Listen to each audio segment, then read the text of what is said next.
नमस्कार दोस्तों, स्वागत है आपके YouTube चैनल एग्ज़ाम स्टडी में। इस वीडियो में हम बात करेंगे जनवरी करंट अफेयर की, जनवरी 2024 की। तो ये सीरीज़ मैंने प्रारंभ की है। इसमें हम प्रतियोगिता दर्पण से जो जो एग्ज़ाम में क्वेश्चन पूछे जाते हैं तो उन सबको मैं इस एक एक वीडियो में कवर करूँगा। एक वीडियो में जनवरी का, ऐसे फरवरी का, मार्च का, अप्रैल का, तो पूरा शॉर्ट्स नोट्स के माध्यम से मैं आपको यहाँ पे बताऊँगा। क्योंकि करंट अफेयर के हर एक एग्ज़ाम में आपको 30-32 क्वेश्चन मिलते हैं। तो अभी मैं आपको यहाँ से करा दूँगा आपको करंट अफेयर का पीडी, और इसके बाद में समसामयिक एक आई हुई है क्रॉनिकल की, उसको भी मैं यहाँ पे करवा दूंगा। तो इन दो बुक से आपका करंट अफेयर पूरा कवर हो जाएगा। साथ साथ में हम लेकर आएंगे एमसीक्यू फॉर्म में भी कुछ क्वेश्चन लेकर आएंगे, मंथली एमसीक्यू लेके आएंगे, तो वो भी आपके कवर हो जाएंगे। तो कुल मिलाकर करंट अफेयर, अगर आप मेरे चैनल पे बने रहते हैं और चैनल को सब्सक्राइब कर लेते हैं, नोटिफिकेशन बेल को ऑन कर लेते हैं, तो आपको नोटिफिकेशन मिल जाएगा। आपको डेली वीडियो आपको यहाँ से मिलेगा।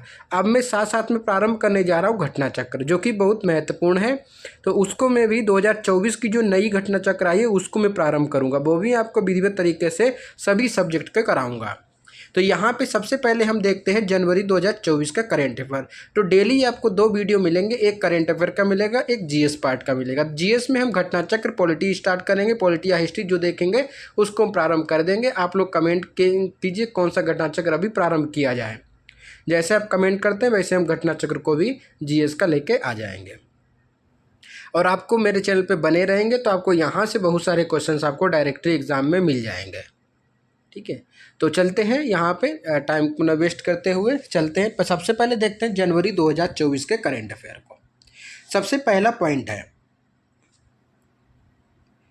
यहाँ पे देखेंगे सबसे पहला पॉइंट है कि सिलक्वारा सुरंग में रेस्क्यू ऑपरेशन। अब इसके बारे में जितने प्रश्न बन सकते थे वो सभी मैंने यहाँ पे डिस्क्राइब कर दिए पॉइंट के फॉर्म में, और आपको 3 से 4 पेज में पूरा ये नोट्स तैयार किया है मैंने। और अगर आपको इसका पीडीएफ चाहिए तो पीडीएफ के लिए आपको जो लिंक है वो डिस्क्रिप्शन बॉक्स में दे रखा है, वहाँ से आप लोग डाउनलोड कर सकते हैं। चलिए यहाँ प्रारंभ करते हैं सिलक्वारा सुरंग के रेस्क्यू ऑपरेशन के बारे में पॉइंट्स।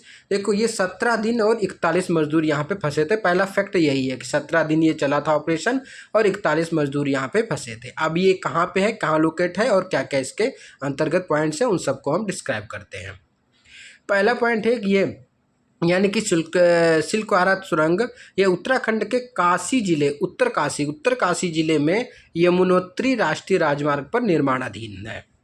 और ये नेक्स्ट पॉइंट है कि अंतिम 10 मीटर की खुदाई के लिए रेट हॉल माइनिंग का सहारा लिया गया। कौन sea mining? Rate hall mining का सहारा लिया गया। नेक्स्ट पॉइंट है कि अमेरिकी अंगूर ड्रिल मशीन आदि का इसमें प्रयोग किया गया था। तो अमेरिकी अंगूर ड्रिल मशीन का प्रयोग किया गया था। अब ये रेट होल माइनिंग होता क्या है? तो सबसे पहले देखते हैं, रेट होल माइनिंग को 2014 में एनजीटी द्वारा इसको बैन कर दिया गया था। तो रेट होल माइनिंग को एनजीटी ने कब बैन किया? तो 2014 में। अब ये होता है क्या रेट माइनिंग? तो माइनिंग का एक ऐसा तरीका जिसका इस्तेमाल करके संकरे यानी कि पतली जगह में संकरे क्षेत्र से कोयला निकाला जाता है, और ये मुख्य रूप से मेघालय में प्रचलित है। तो प्रश्न बन सकता है कि रेट होल माइनिंग कहाँ प्रचलित है? तो मेघालय में प्रचलित है। और किसके लिए की जाती थी? तो ये कोयला निकालने के लिए इसका प्रयोग किया जाता था। तो इसी प्रकार से तो एनजीटी ने इसको 2014 में बैन भी कर दिया।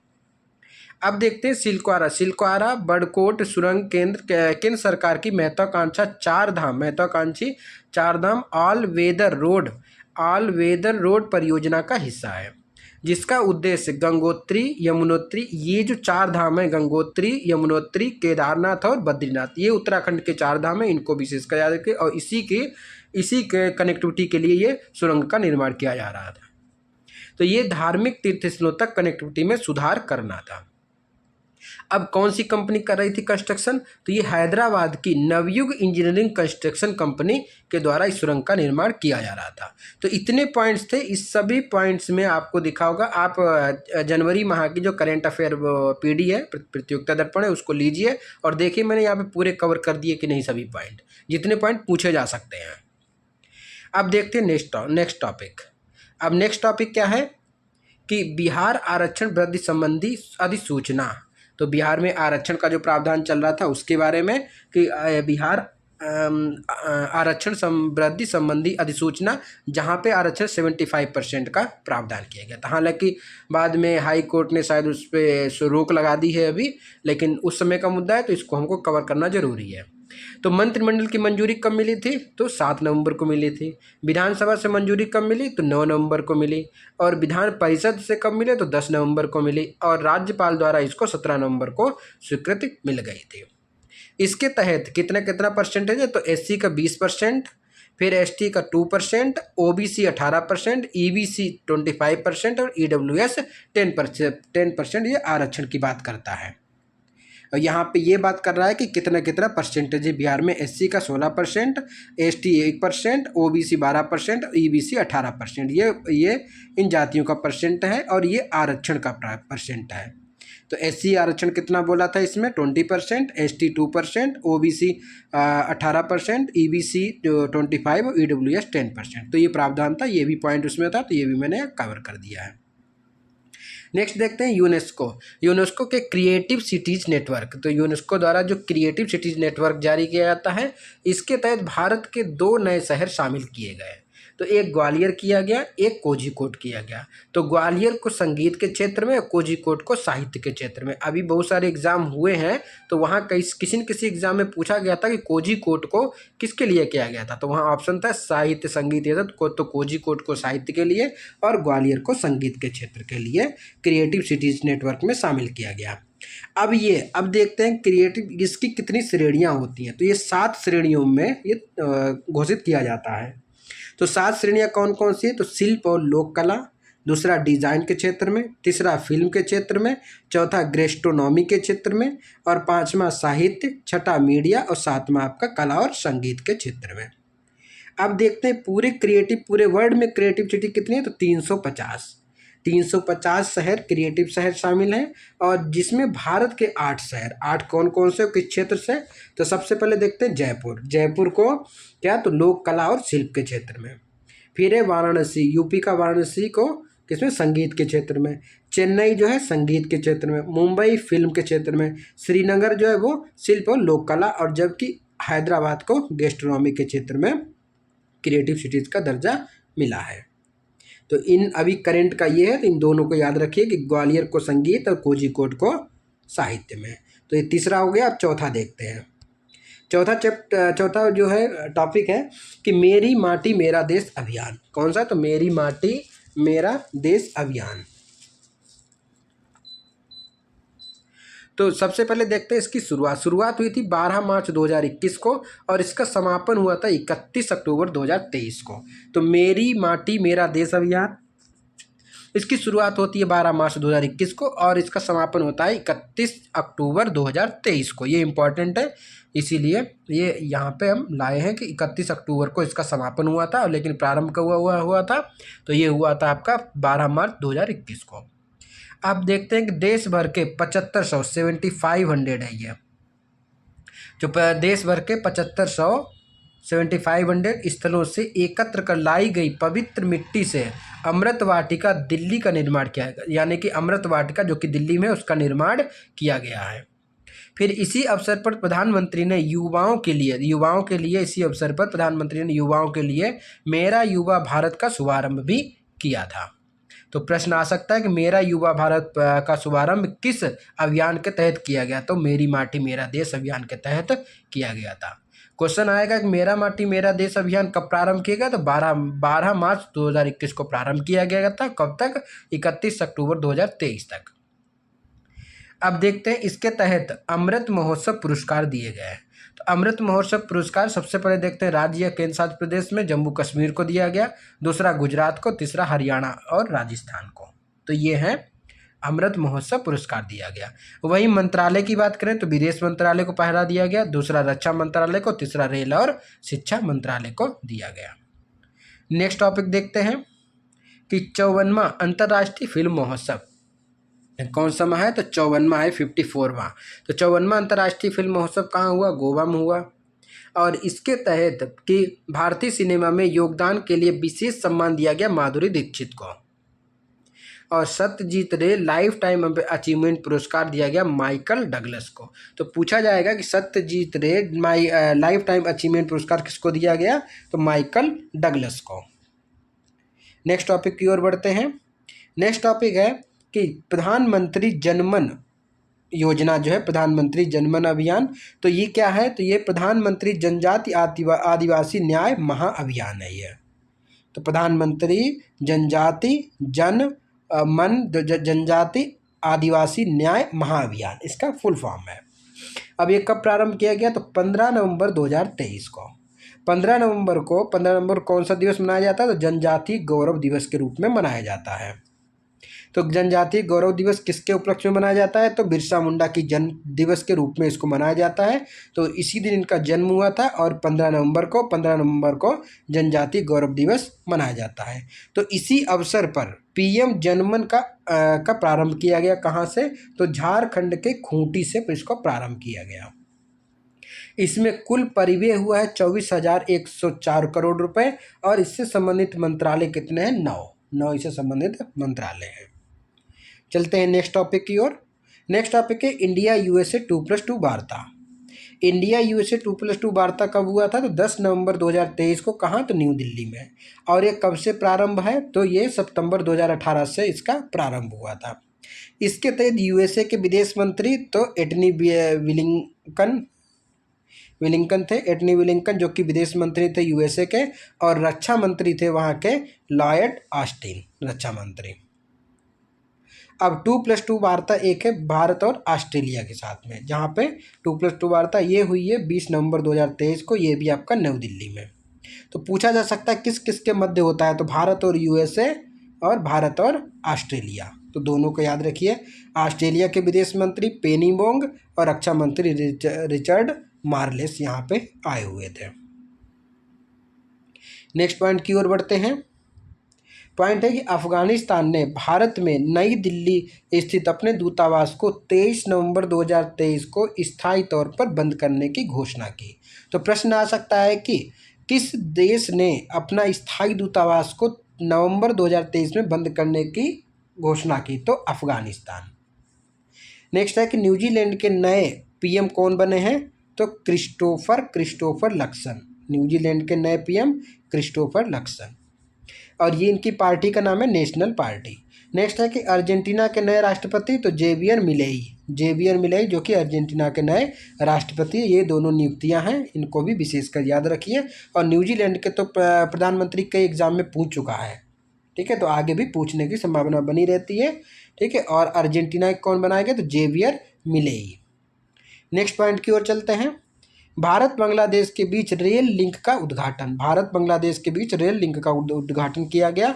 तो ये पहला रेल लिंक है, ठीक है। तो भारत और बांग्लादेश के बीच में ये पहला रेल लिंक है, जिसमें भारत का त्रिपुरा जो है और त्रिपुरा में अगरतला, तो अगरतला त्रिपुरा की राजधानी अगरतला, तो अगरतला और अखौरा, बांग्लादेश का अखौरा के बीच ये पहला रेल लिंक प्रारंभ किया गया, जिसका उद्घाटन किया गया। नेक्स्ट पॉइंट की ओर बढ़ते हैं कि आईएमएफ के अनुमान के अनुसार 2027 तक जीडीपी के मामले में भारतीय अर्थव्यवस्था तीसरे स्थान पर रहेगी। तो किसने बोला है, तो आईएमएफ ने। अब आईएमएफ के अनुमान के अनुसार 2027 तक जीडीपी के मामले में भारतीय अर्थव्यवस्था तीसरे स्थान पर रहेगी। वहाँ पहले स्थान पे यूएसए की, दूसरे पे चाइना की, तीसरे स्थान पे इंडिया की जीडीपी $5,000 बताई गई है। तो इसको याद रखना, ये आईएमएफ के अनुसार। आईएमएफ का फुल फॉर्म क्या होता है, तो इंटरनेशनल मॉनेटरी फंड होता है। अब इसकी स्थापना आप कमेंट बॉक्स में लिखिए कि इसकी स्थापना कब हुई थी और इसका मुख्यालय कहाँ पे है। ये दोनों चीज़ें आपको लिखनी है कमेंट बॉक्स में।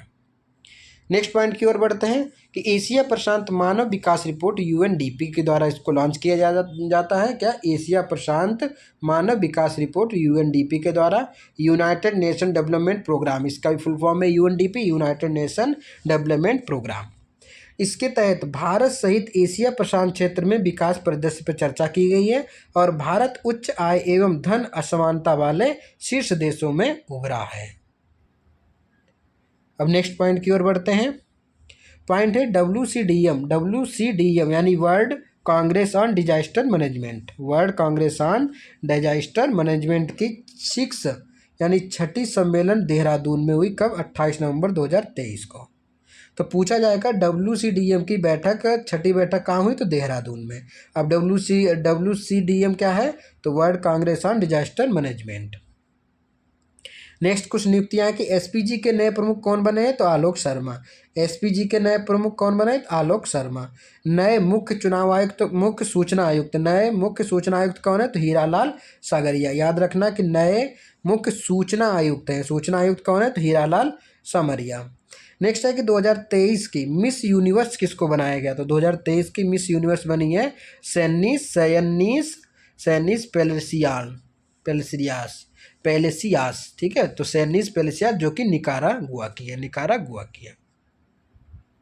नेक्स्ट पॉइंट है कि शांति निशस्त्रीकरण एवं विकास हेतु इंदिरा गांधी पुरस्कार किसके? शांति निशस्त्रीकरण एवं विकास हेतु इंदिरा गांधी पुरस्कार 2022 का ये विशेष कर याद रखना कब का है? तो 2022 का है। ये किसको दिया गया? तो इंडियन मेडिकल एसोसिएशन और trend nurses association of India के संयुक्त रूप से ये दिया गया। अब देखते हैं बुकर पुरस्कार के बारे में।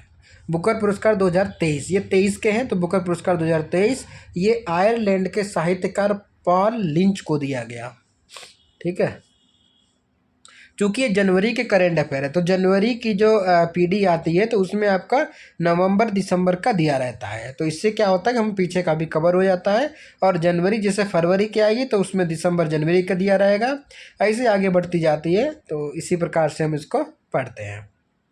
तो अब यहाँ पे दिया हुआ इसलिए बुकर पुरस्कार 2023 जो कि आयरलैंड के साहित्यकार पॉल लिंच को दिया गया। क्वेश्चन आ सकता है कि पॉल लिंच जो है कहाँ से हैं? तो आयरलैंड के हैं साहित्यकार। और इनको कौन सा पुरस्कार दिया गया? तो बुकर पुरस्कार इनको दिया गया। इनका उपन्यास क्या है? तो प्रॉफिट सॉन्ग इनका उपन्यास है। तो क्वेश्चन आ सकता है प्रॉफिट सॉन्ग जो उपन्यास है जिसके लिए बुकर पुरस्कार किसको दिया गया? तो पॉल लिंच को दिया गया। नेक्स्ट है कि इंटरनेशनल एमी अवार्ड 2023 ये एकता कपूर एवं वीर दास संयुक्त रूप से दिया गया। तो एकता कपूर और वीर दास को क्या? तो इंटरनेशनल एमी अवार्ड 2023 दिया गया। देखिए यहाँ पे अभी स्पीड में इसलिए स्लो कर रहा हूँ कि आप लोगों को सभी चीज़ें याद हो जाएं। बार बार बोलने का मकसद यही है कि आपके जब मैं बोलूँगा तो वो चीज़ें याद होंगी। देखो अपने आप से पढ़ने पे इतना जल्दी चीज़ें नहीं याद होती हैं। अगर कोई और बोल देता आपके कान में आवाज़ जाती है तो कहीं ना कहीं आप एग्जाम हॉल में बैठे होते हैं तो आपके माइंड में वो चीज़ टच करती है कि हाँ ऐसा बोला था, ये था यह। इसीलिए मैं उस क्वेश्चन को 2 बार पढ़ता हूँ और साथ साथ में मैं आपको यहाँ पे लाइन करता हूँ जिसकी आपका आंखें मतलब माइंड और आंखें दोनों चीज़ें वहीं पे रहें। अगर पढ़ते रहेंगे तो वो भी नहीं है। यहाँ पे पेन चलाना इसलिए महत्वपूर्ण है कि हम कहाँ पे क्या चीज़ पढ़ रहे हैं और ये चीज़ें हमारे माइंड में सेट होती जाए।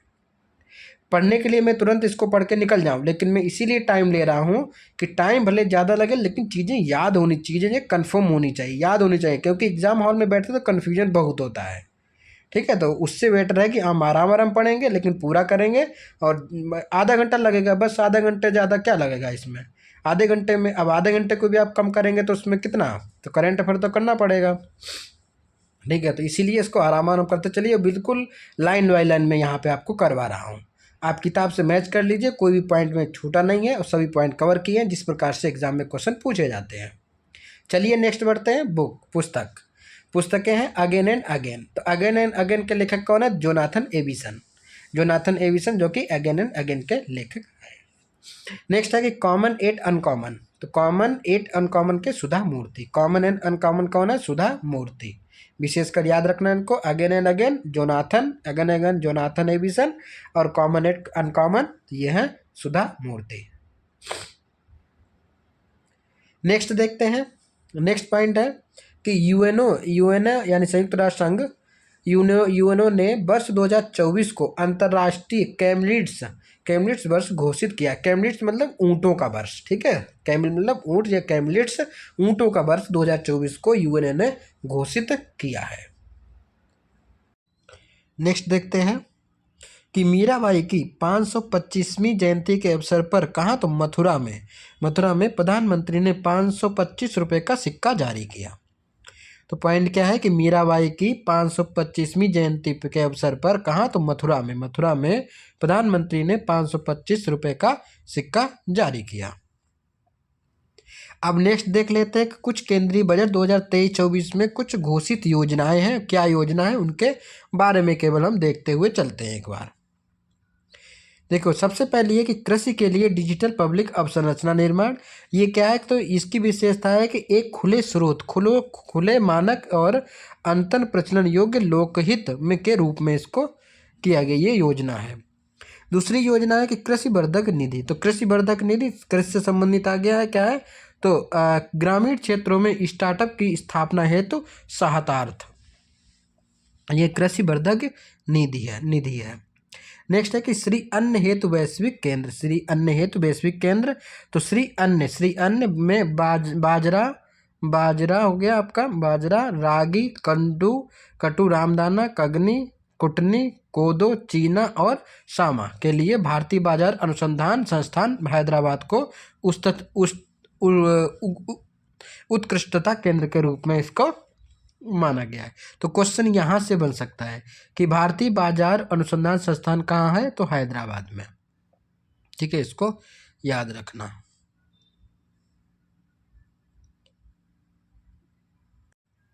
तो यहाँ पे है भारतीय बाजरा यहाँ पे बाजरा अनुसंधान संस्थान हैदराबाद के में स्थित है। तो ये प्रश्न यहाँ से आपको बन सकता है। नेक्स्ट पॉइंट देखते हैं, कौन सी योजना है।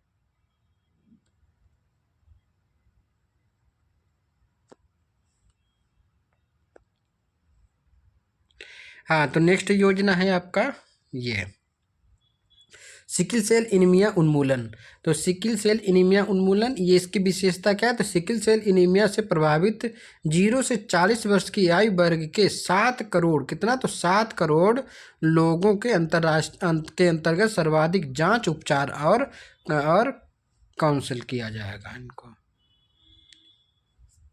ठीक है, ये सब कुछ नहीं, आगे बढ़ते हैं। ये सब ज़्यादा इंपॉर्टेंट नहीं है, तो बस योजना का नाम देख लीजिए एक बार कि बच्चों और किशोरों के लिए राष्ट्रीय डिजिटल पुस्तकालय। तो अलग अलग क्षेत्रों, भाषाओं, विषयों के स्तरों के गुणवत्तापूर्ण पुस्तकें उपलब्ध कराने के लिए राष्ट्रीय डिजिटल पुस्तकालय पंचायत और वार्ड स्तर पर पुस्तकालय की स्थापना के लिए ये योजना लाई गई है। बस योजना का मतलब देख लीजिए, और यहाँ से कुछ नहीं है कि प्रधानमंत्री पीबीटीजी विकास मिशन, ये किससे संबंधित है, ये विशेष रूप से संवेदनशील पीबीटीजी यानी कि जनजातीय समूह का विकास करने के लिए ये योजना लाई गई थी, प्रधानमंत्री पीबीटीजी विकास मिशन। बस योजना है, और उसका क्या मतलब है, मतलब के किसके लिए चलाई गई है, बस यही एक चीज़ है इसमें। नेक्स्ट है कि भारतीय साझा पुरालेख निधान, भारत साझा पुरालेख निधान। तो ये क्या है, ये डिजिटल पुरालेख संग्रहालय स्थापना। तो इसके अंतर्गत डिजिटल पुरालेख संग्रहालय स्थापना किया गया। नेक्स्ट है कि कृत्रिम बुद्धिमत्ता के लिए उत्कृष्टता केंद्र। तो कृत्रिम बुद्धिमत्ता के लिए उत्कृष्टता केंद्र, तो इसके तहत कृत्रिम बुद्धिमत्ता को भारत में बनाएं एवं कृत्रिम बुद्धिमत्ता से भारत के लिए कार्य कराएं। नेक्स्ट योजना है कि हरित गृह क्रेडिट कार्यक्रम। इसके तहत पर्यावरण संरक्षण अधिनियम के तहत हरित ऋण कार्यक्रम ये है, हरित ऋण या हरित क्रेडिट कार्यक्रम। नेक्स्ट है कि प्रधानमंत्री क्या है, प्रणाम योजना है, प्रधानमंत्री प्रणाम क्या है, तो पृथ्वी माता के पुनरुद्धार, जागरूकता, पोषण, सुधार हेतु कार्यक्रम। तो ये प्रणाम है। नेक्स्ट है कि मिष्टी योजना। तो मिष्टी योजना किसके लिए चलाई गई, तो मैग्रोव पहल के लिए मिष्टी योजना चलाई गई। ये एग्जाम में भी पूछा जा चुका है। तो ये यहाँ से इस प्रकार क्वेश्चन बन सकता है ना, ये योजना किससे संबंधित है। तो ठीक है, तो इसको विशेषकर याद रखना कि मिष्टी योजना मैग्रोव वन से या मैग्रोव पहल से संबंधित है। नेक्स्ट है कि अमृत धरोहर, ये आर्द्र भूमि को बढ़ावा देना और जैव विविधता, कार्बन स्टॉक, पर्यावरण पर्यटन के अवसरों तथा स्थानीय समुदायों के लिए आयकर सृजन में वृद्धि करना संबंधित है अमृत धरोहर योजना से। नेक्स्ट है कि आज़ादी का अमृत महोत्सव। नेक्स्ट क्या है कि आज़ादी का अमृत महोत्सव। ठीक है, आज़ादी का अमृत महोत्सव, तो ये मार्च 2025 से तक 2 वर्षों 2025 तक है, 2 वर्ष तक एक कालिक लघु बचत योजना 7.5 गारंटी शुदा ब्याज के साथ। ये है आपका अमृत महोत्सव योजना। नेक्स्ट है कि पीएम विश्वकर्मा योजना। पीएम विश्वकर्मा योजना ये बढ़ई, लुहार सहित कुल 18 विभिन्न श्रेणियों को लोगों के लिए आर्थिक उन्नयन हेतु रियायती ब्याज पर 3 लाख रुपए तक का ऋण देने संबंधी योजना है। तो पूछा जा सकता है प्रधानमंत्री विश्वकर्मा योजना किससे संबंधित है? तो ये है कि इनकी कुल, जैसे बढ़ई लुहार में छोटे छोटे उद्योग जो छोटे छोटे लोग काम करते हैं, बढ़ई हो गया, लुहार हो गया, तो इन सब सहित कुल 18 श्रेणियाँ ऐसी हैं, तो उनके लिए उनकी आर्थिक उन्नयन की बात करता है। नेक्स्ट देखते हैं कि भारत में विदेशी व्यापार के आंकड़े अप्रैल और सितंबर 2023 तक के आंकड़े हैं। कभी कभी यहाँ से भी आपको प्रश्न देखने को मिल जाता है। अप्रैल सितंबर 2023 के आंकड़े हैं, इनको विधिवत रूप से एक बार देख लीजिए, नज़र डाल लीजिए। ये देखो, एक तो निकाला जाता है वस्तुगत व्यापार, एक है सेवा का व्यापार, क्योंकि दोनों चीज़ें अलग अलग हैं। वस्तुगत व्यापार हो गया, सेवा यानी सर्विसेज, वस्तु गुड्स। तो क्या है कि वस्तुगत व्यापार में निर्यात कितना हुआ? तो 211.40, आयात कितना है? तो 326.98। आप मोटा मोटा याद रखिए 211 326, निर्यात कितना 211 हुआ, आयात कितना हुआ तो 326। कुल मिला के व्यापार शेष कितना है? तो माइनस 115.58 ये व्यापार शेष है। ऐसे ही देखते हैं अभी सेवाओं में व्यापार किस प्रकार रहा 23 में? तो निर्यात जो है 164 रहा और आयात रहा 87 और व्यापार शेष पॉजिटिव मिला, सरप्लस, तो पॉजिटिव हो गया +75 का। अब यहाँ से देखते हैं कि भारत का विदेशी विनिमय भंडार कोष 27 अक्टूबर 2023 तक का आंकड़ा ये। इसमें देखते हैं विदेशी करेंसी कितनी, कब तक का आंकड़ा है? 27 अक्टूबर। ये विशेषकर याद रखना, क्वेश्चन में ये चीज़ मेंशन होगी कि 27 अक्टूबर 2023 तक भारत का विदेशी विनिमय भंडार कोष कितना था।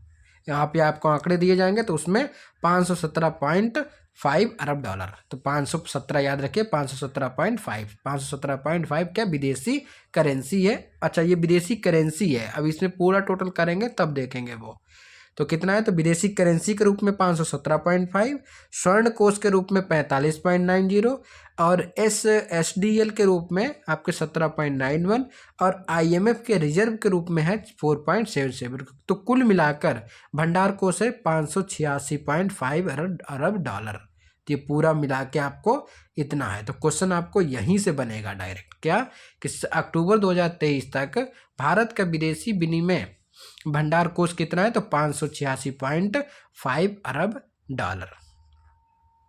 तो ये थे जनवरी माह के जो PDF शॉर्ट्स नोट्स के रूप में मैंने यहाँ पे पूरी तरीके से समाप्त कर दिया है। अब इसी प्रकार से मैं फरवरी भी लाऊंगा, वहाँ पर भी जितने भी PD में करने पॉइंट्स है वो सभी हम डिस्क्राइब कर देंगे यहाँ पे, और आपका विधिवत रूप से तैयारी हो जाएगी। और साथ साथ में हम घटना चक्र भी प्रारंभ करने आपको बता दिया कि डेली आपको 2 वीडियो मिलेंगे। आप नोटिफिकेशन ऑन कर लीजिए और टाइम में बता दूंगा कि इस टाइम पे आपका वीडियो आएगा।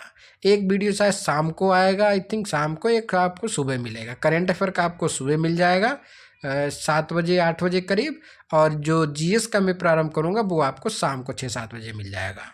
ठीक है, तो दोनों वीडियो आपको डेली मिलेंगे, कभी कभी 3 मिल जाएंगे। अगर ये करंट अफेयर हम ख़त्म करके ये जनवरी हो जाएगा तो आपके जनवरी फरवरी ये 7 मतलब जनवरी फरवरी मार्च अप्रैल मई जून जुलाई अगस्त सितंबर अक्टूबर तक का है। अभी जैसे नवंबर का आएगा नवंबर भी लेके आएंगे, दिसंबर भी लेके आएंगे, तो पूरा हम करंट अफेयर आपके एग्जाम तक करवा देंगे। इसके बाद में MCQ फॉर्म में आपको प्रैक्टिस भी करवाऊंगा। अगर आपकी है मतलब आप लोग अगर कमेंट करते हैं और सही इसका रिस्पांस जाता है तो हम और भी वीडियो आपको करंट अफेयर के देंगे बना के, जो कि एक एक टॉपिक वाइज भी आपको करंट अफेयर दे देंगे। जैसे कि एक में सूचकांक पूरे दे देंगे, ऐसे ही आपको एक में पूरा मतलब कि जो मैंने बनाया हुआ है, अभी काम चल रहा है, मैं कर रहा हूँ काम उस पर भी, कि पूरा एक सूचकांक का वीडियो आएगा। ऐसे करके हम टॉपिक वाइज भी करंट अफेयर आपको करवा देंगे, जिस प्रकार से आप मतलब कि कहीं से भी कोई क्वेश्चन करंट अफेयर का आपसे छूटे नहीं। और इसी प्रकार से हम जल्दी आपको चैनल पे मतलब कि GS के भी प्रारंभ कर देंगे। तो प्लीज़ करके चैनल को सब्सक्राइब कर लीजिए और अधिक से अधिक लोगों तक शेयर भी कीजिए। ठीक है, तब हम वीडियो लाएंगे। अगर आप लोग शेयर करेंगे तो हम डेली वीडियो आपको 2-3 प्रोवाइड कराएंगे, तो आपकी तैयारी अच्छी हो जाएगी। मिलते हैं नेक्स्ट वीडियो में फरवरी मंथ के साथ में। तब तक के लिए धन्यवाद, नमस्कार।